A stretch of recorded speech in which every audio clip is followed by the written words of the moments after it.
Good Sunday morning, Northeast Ohio. Got a bit of a transportation theme for you this morning. You know, if you're on a highway heading to a big event, a ball game or concert, the most crowded lane is going to be the right lane. Well, the same can be said for next year's big political event, that being the race to fill the retiring seat of Senator Rob Portman, most notably in the GOP primary. Last week, we had Josh Mandel, the first to occupy the Republican Party's right lane in his promise to carry out the agenda of former President Trump.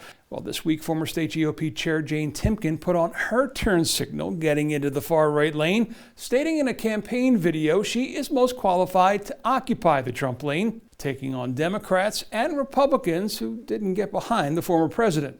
As Ohio Republican Party chairman, I cleaned house of the Kosich establishment, who tried to elect Hillary Clinton and Joe Biden. I unified the party and delivered a second decisive Ohio win for President Trump. And before we get to the Senate race next year, we got the Cleveland mayor's race this year. And although the filing deadline for the September primary isn't until June, the process of launching a run or weighing a run is already well underway, with a familiar name now firmly in that latter category, Dennis Kucinich. In the fabric of Cleveland politics over the last 50 years, Dennis Kucinich has been the common thread. Elected to city council in 1969 while he was still in college, then elected the youngest mayor of a major city in 1977 at age 31. He would also spend time as a state senator, clerk of courts, U.S. congressman, and presidential hopeful. Now at 74, he is considering a run once again for Cleveland mayor. I live here. I care about what's going on. I see the increase in poverty and crime, and I'm concerned, and so I'm absolutely thinking about it. His eventual decision to run or not, he said, will have nothing to do with who else decides to get into the race or fundraising. It will depend on what he says he hears from the voters. Campaigns are about the people in the community, and so I'm spending time speaking with people across the city on medium like this and having an opportunity to hear what they have to say about it. He says economic growth is critical, not just downtown, but in the neighborhoods. That being said, is it possible, though, for someone who's been doing this for 50 plus years to bring new ideas to a city like Cleveland? Well, there are some who said I was 50 years ahead of my time. I'm right on time. You know, if you get on an airplane, you want an experienced pilot. And if you're going to have surgery, you want a surgeon who isn't going to be trying to think what's the next move. There's no one around who has that kind of experience. And over the coming weeks, we will be bringing you the stories of other hopefuls weighing a run. Well, I said we had a transportation theme for you this morning, and along those lines, out in Lordstown, production has already begun on the first 57 prototypes of the Lordstown Endurance. First of its kind all-electric pickup made its debut last June with former Vice President Mike Pence riding shotgun. The prototypes will be used for crash and safety testing.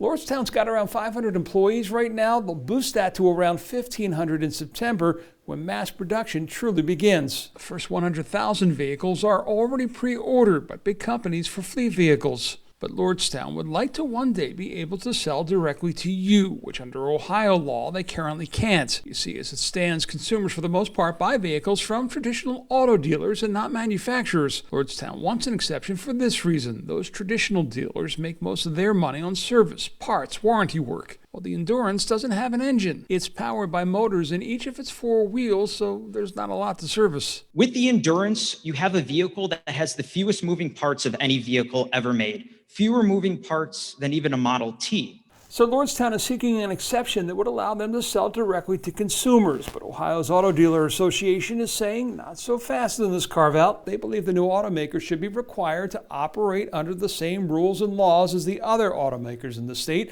and they believe there is a way for them to do so. Well, a new pickup, all-electric with not a typical engine is game-changing, no question about it, but you got to admit, so is this. This is the Hyperloop. We first told you about this 3 years ago this week when it was announced in Cleveland, so we were wondering, where do things stand?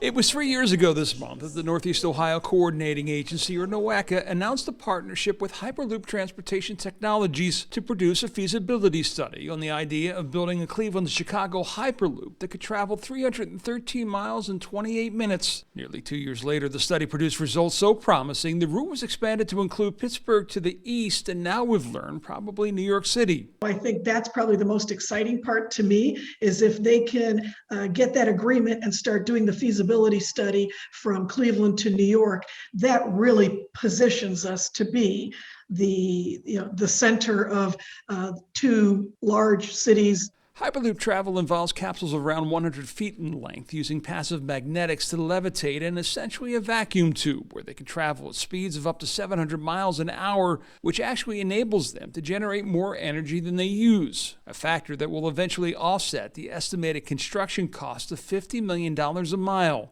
Hyperloop TT has a full-scale capsule and test track in France and is hoping to have a 5-kilometer prototype in Abu Dhabi open to passengers in 2 to 3 years. Because of Hyperloop TT's work, the number of partnerships they've built, and the Cleveland feasibility study, which was the most extensive review of its kind published so far, Kosich said there's even more interest in making Cleveland's route one of the first. A number of folks internationally have reached out to us to say, you are the most probable one to move forward, and have talked to us about, none of which I can say who they are, but talk about partnering with us.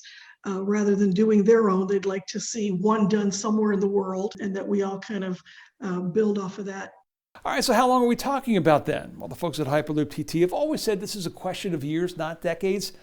That being said, everyone recognizes that COVID has clearly slowed down life as we know it. Even still, if everything goes as planned, they believe you will be able to ride a Cleveland to Chicago Hyperloop a decade from now. With Democracy 2021, I'm John Kosich. Enjoy your Sunday. Stay safe.